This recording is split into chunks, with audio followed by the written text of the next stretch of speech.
ठाकुर जी की क्या मंगल सगुन होई सब काऊ पर कहीं सुखदा बिलोचन वाऊ भरतई सहित समाज उठाऊ मिली है राम मिटे दुख दाऊ करत मनोरथ सिय जागे जाई सनेसुरा सब छाके शीतल अंग पग मग ढग डोलई बल वचन प्रेम बस बोलई। सब लोगों को मंगल सगुन हो रहे हैं। ये किसी एक व्यक्ति की कथा नहीं है, जो भी वहां जा रहा है उन सबको मंगल सगुन हो रहे हैं। सबके मन में ऐसी कल्पना है कि भगवान राम से मिलन निश्चित रूप से होगा और उस मिलन के लिए ही सब आतुर हो रहे हैं। इससे आगे की बात कोई भी नहीं सोच रहा है और सबके मनोरथ बिल्कुल ऐसे ही है जैसे भरत जी का मनोरथ है। और भरत ऐसे चले जा रहे हैं जैसे कोई स्नेह की मदिरा पी के मदिरा वाला लड़खड़ा के चलता है, तब भगवान के बारे में सोचते सोचते चले चले जा रहे हैं और बाकी कुछ किसी को ध्यान नहीं है कि मदिरा वाला मदिरा पी के मस्त हो जाता है, उससे फिर कुछ भी कहो तो सुनाई नहीं पड़ता है और दिखाई नहीं पड़ता है। ऐसे ही सबको भगवान राम का प्रेम और उनकी मूर्ति और उनके स्वरूप के दर्शन हो रहे हैं और उस दर्शन में ऐसे मस्त हो गए हैं कि उन्हें यही नहीं मालूम कि उनके पैर कहाँ पड़ रहे हैं। शीतल अंग पग मग डग ढोलई और भी बल वचन प्रेम बस बोलई। प्रेम से विफल होके जो कुछ कह रहे हैं, अरे भैया हमारे बड़े भाग्य कि हम ठाकुर जी के दर्शन को यहाँ तक आ रहे हैं। कोई कह रहा है कि ठाकुर जी अगर भगवान राम राज्य शासन पे बैठ जाते तो राज्य शासन पे बैठने के बाद कहाँ, राजा तो राजा ही होता है, राजा के पास बैठने का किसे सुख मिलता है। राजा को तो दूर से ही दुनिया भर की फॉर्मेलिटी करनी पड़ती है, एंट्री करानी पड़ती है तब होते। और अब हम वन में जाएंगे तो भगवान राम के पास में जाने का, इतने पास से देखने का हमको बड़ा सौभाग्य मिलेगा।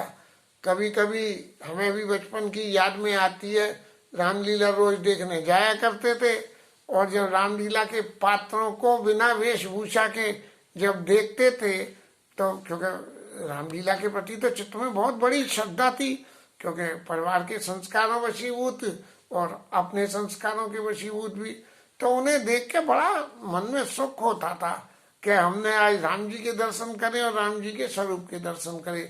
तो ऐसे ही शीतल अंग पग मग डग डोलई और भी बल वचन प्रेम बस बोलई। ऐसी जो है स्थिति चल रही थी।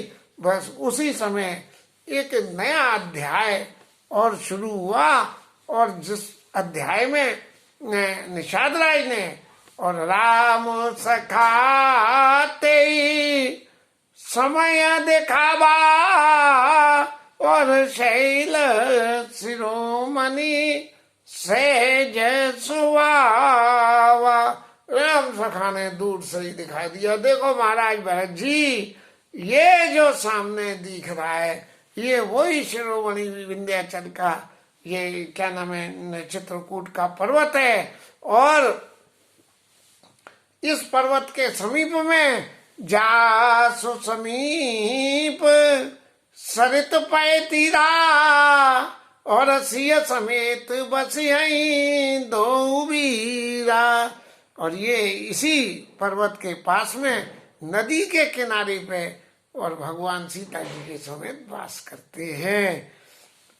देख करई हम लोग मंदिर में जाते हैं तो दरवाजे से ही ढोक लगाना शुरू कर देते हैं, देहर पे संतों की चरण रज को अपने माथे पर लगाते हैं। तो देख करई सब दंड प्रणामा और कही जय जानकी जीवन रामा। सब लोग प्रणाम कर रहे हैं और ये कह के कि जानकी जी के जीवन भगवान श्री राम की जय हो। प्रेम मगन आशा राज समाजू जनो पीर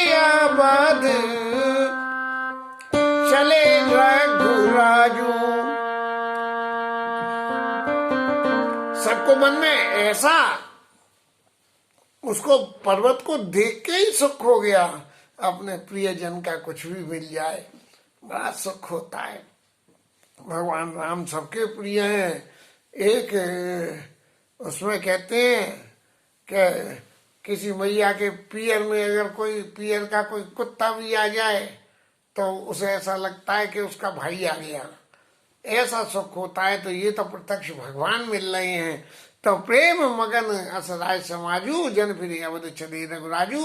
रघुनाथ जी वापस अयोध्या को चल दिए। ऐसा सब लोगों के मन में ये तो विश्वास होता है, जब जीवन की एक सफलता मिल जाती है तो उसके बाद अगली सफलता भी मिलेगी, उसके बाद अगली सफलता भी मिलेगी, अगली सफलता भी मिलेगी। ऐसा जीवन में विश्वास होता ही चला जाता है। भरत प्रेम ते समाय जसा, तस कई सकै न से। कभी अगम जिमि ब्रह्म सुख, आह मम मलिन गणेश। भरत जी की जो स्थिति है, उनके प्रेम की तो इतनी है कि इसका वर्णन करने में तुलसीदास जी ने अपने आप को अक्षम पाक है। और ये बात और लिख दी, अह मम मलिन गणेश, क्योंकि कभी इस प्रेम की लीला को नहीं समझ सकता, क्योंकि कभी को तो सिर्फ शब्दों का सहारा होता है, प्रेम हो या नहीं हो। लेकिन ये तो सिर्फ प्रेम का ही सहारा है। यदि प्रेम है तभी शब्द बनेंगे, और प्रेम नहीं है तो शब्द नहीं बनेंगे। झूठी प्रशंसा करने के लिए तो कुछ भी शब्द आ जाते हैं, लेकिन जब चित्त के प्रेम से जो शब्द निकलते हैं, उस शब्द का सामने वाले के ऊपर में असर कुछ और ही होता है। तो कह रहे हैं कि तुलसी गोस्वामी जी महाराज कि कभी इन बातों का वर्णन नहीं कर सकता कि भरत जी का प्रेम उस वक्त कैसा था। और शेष महाराज जिनके 1000 मुख हैं, जो 1000 मुखों से भी वर्णन कर सकते हैं, ऐसे ही शेष महाराज भी उनके भरत जी की उस अवस्था का वर्णन नहीं कर सकते हैं। सकल स्नेह सतिल रघुवर के गए कोस 2 दिन का ढर के, संध्या के समय जाके और जो है फिर आगे राम जी के जाने की रास्ता में पहुंचे। और जल तो देख बसे निस बीते, कीन गवन रघुनाथ प्रीते। रघुनाथ जी के प्रिय भरत जी महाराज ने जल थल देख के, स्थान और जल का साधन देख के, और वहां पे रात्रि विश्राम किया है। और उस विश्राम के करने में कीन गवन रघुनाथ प्रीते, रघुनाथ जी के प्रिय भरत जी ने, भरत जी शब्द के लिए ये अलंकार प्रयोग किया गया है कि उन्होंने रात विश्राम किया है। अब ये तो भरत जी की कथा रही। अब इसके आगे राम जी के पक्ष की क्या कथा है, ये गोस्वामी जी कहते हैं। वहाँ राम रजनी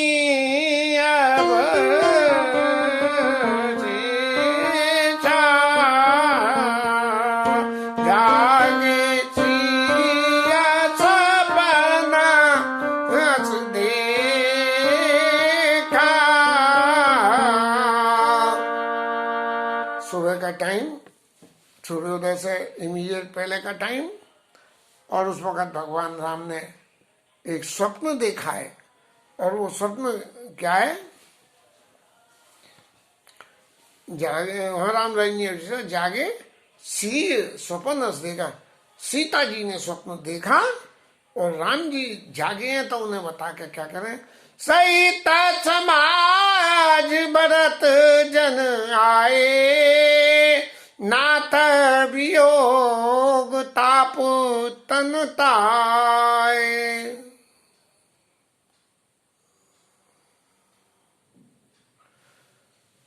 सहित समाज भरत जन आए, नाथ वियोग ताप तन ताए। सीता जी ने क्या दर्शन किया कि मान लो समाज के साथ में भरत जी आए हैं और प्रभु के वियोग से बिल्कुल तपे हुए से हो गए। ऐसे हर चीज तपने के बाद में अपना स्वरूप कुछ न कुछ बदल लेती है, ऐसे ही भरत जी का स्वरूप बदल गया है। और सकल मलिन मन दीन दुखारी, मन से बहुत मरे हुए, सब तरह से दुखी। और देखी सास आनो अनिहारी, सासों का कोई दूसरा स्वरूप दिखा। अब सधवा का दूसरा स्वरूप तो विधवा ही होता है, तो स्पष्ट रूप से न लिख के गोस्वामी जी ने लिखा, देखी सास आननहारी, दूसरे स्वरूप में दर्शन किया। ये जैसे हम अपने जीवन में मृत्यु की बात को कभी करना होता है तो नाम नहीं लेते हैं, अरे भैया क्या कहें, वो तो बेचारा चला गया, मर गया कोई नहीं कहेगा, चला गया, भगवान की शरण प्राप्ति हो गई। तो देखी सास आननहारी, उसको कोई नाम नहीं लेना चाहता, उठाने की चिट्ठी आवे पढ़ के घर के बाहर फेंक दो, या कहीं उस चिट्ठी के संग में जो है यम के दूत हमारे घर भी नहीं आ जावे। इसलिए देखी सास आननहारी, दूसरी तरह की सासों के स्वरूप को उन्होंने दर्शन किया। इसीलिए गोसाई जी ने ये नहीं लिखा कि उनको विधवा स्वरूप के दर्शन करें। सुन सिय सपन भरे जन लोचन, भय सोच सोच विमोचन। जानकी जी के इस स्वप्न की बात को सुन के और भगवान राम सोच के वशीभूत हो गए। कैसे सोच में हुए, और जो चित्त में जब सोच होता है तो फौरन लक्ष्मण जी से कही, क्या कही, सुने लखन सपन यह नीक न होई, और कठिन कुचाल सुनाई कोई। अरे भैया लक्ष्मण, ये सपन अच्छा नहीं है, और कोई कुचाली की बातें सुनाएगा। राम सब जानते हैं, लेकिन फिर भी उन्होंने लक्ष्मण जी के सामने इस बात को उन्हीं शब्दों के फिर से कहा कि कठिन कुचाल सुनाई कोई, असकई बंधु समेत नहाने, और पूज पुरारी साधु सम्माने। और ऐसा करके नहाए, और नहा के महादेव जी की पूजा करी, और साधु लोगों के बीच में जाके उन सबका सम्मान किया। अब इसके आगे की व्याख्या में ये जो रामचंद्र जी के मन स्थिति और लक्ष्मण जी द्वारा उनकी इस मन स्थिति की व्याख्या करना, ये दोनों बिल्कुल विपरीत भाव वाले हैं। लेकिन जो शब्द प्रयोग हुए हैं वो शब्द ऐसे है कि लक्ष्मण जी का अर्थ करो तो उसे सपोर्ट कर देते हैं, और राम जी का अर्थ करो तो उसे सपोर्ट कर देते हैं। सनमानी सुरमुनि वृंद बैठे उत्तर दिशि,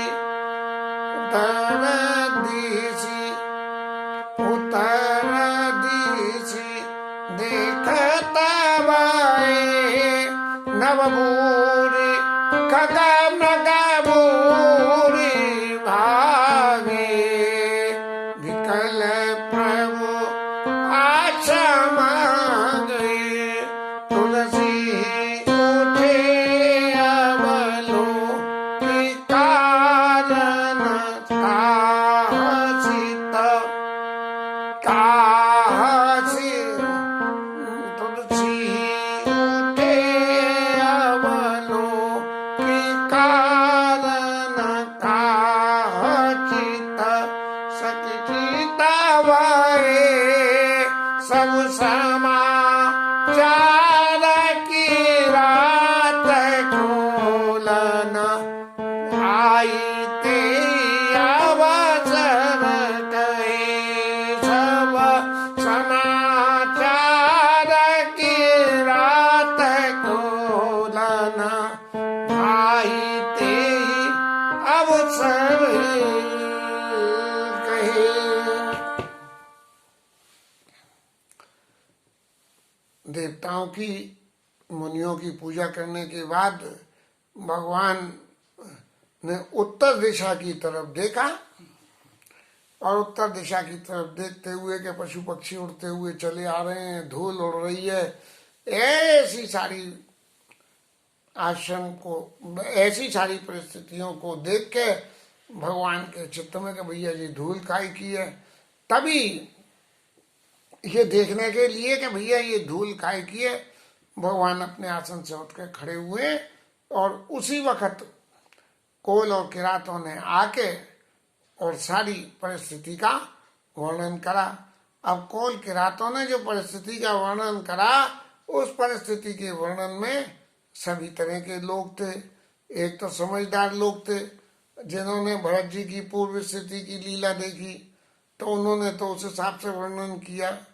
और जो नादान लोग थे उन्होंने कही कि भैया बहुत सारी सेना आ रही है और जे आ रहे हैं और इतने सारे लोग हैं, ऐसी ऐसी स्थिति है, सबके हाथ में औजार हथियार हैं, जैसे आजकल चीन के संग में हो रहा है। हो कुछ नहीं रहा है, लेकिन फिर भी मीडिया जबरदस्ती पकड़ पकड़ के खींच देता है कि इसकी हवा निकल गई, उसकी हवा निकल गई, ऐसी सी बातें कर देता है। ऐसी बातें कोल किरातों ने आके और भगवान राम के सामने प्रकट करी है। और इन सब बातों को सुनने के बाद सुनत तसुमंगल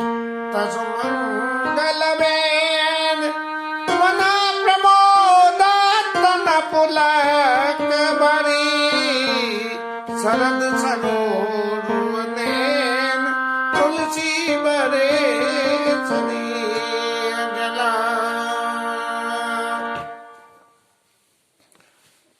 सुनत सुमंगल बेन, जब राम जी ने ये सुना कि भरत जी आ रहे हैं, बस भगवान राम ने तो कुल इतना ही सुना कि भरत जी आ रहे हैं, और उनके लिए वो ऐसे मंगल बेन हो गए, मन प्रमोद तन पुलक भरी, शरीर में पुलकायमान हो गया कि मेरा भाई आ रहा है। चाहे भाई गला काटने आ रहा हो, चाहे गला मिलने आ रहा हो, लेकिन भरत के नाम से ही भगवान ऐसे प्रेम में मग्न हो जाते हैं। मन प्रमोद तन पुलक भरी, शरद सरोवर ने जाड़े में खिले हुए कमल के समान उनके नेत्रों में जल आ गया। मन प्रमोद तुलसी भरे स्नेह जल, भरत जी के प्रति स्नेह के जल से नेत्र भर गए, और नेत्र भर के ऐसी जगडगी लगी आई कि उस अवस्था को देख के जो अतिशय प्रेम में जिस वक्त नेत्रों में जल भरता है और अतिशय वियोग में जो नेत्रों में जल भरता है, इन दोनों भरने वाले दोनों जलों में फर्क है। वियोग में भरा हुआ जल तुरंत ढक जाता है नेत्रों में से, और स्नेह में भरा हुआ जल जो है वो ढकता नहीं है, वो आंखों में रुकता ही है। नेत्र स्नेह का ही प्रतीक होते हैं, इसलिए स्नेह का जल आंखों में रुकता है और शोक का जल आंखों में से गिर जाता है। इसके आगे की कथा, लक्ष्मण जी का इंटरप्रिटेशन इनकी बातों का कल लेंगे। तब तक के लिए विश्राम और हरि नाम कीर्तन।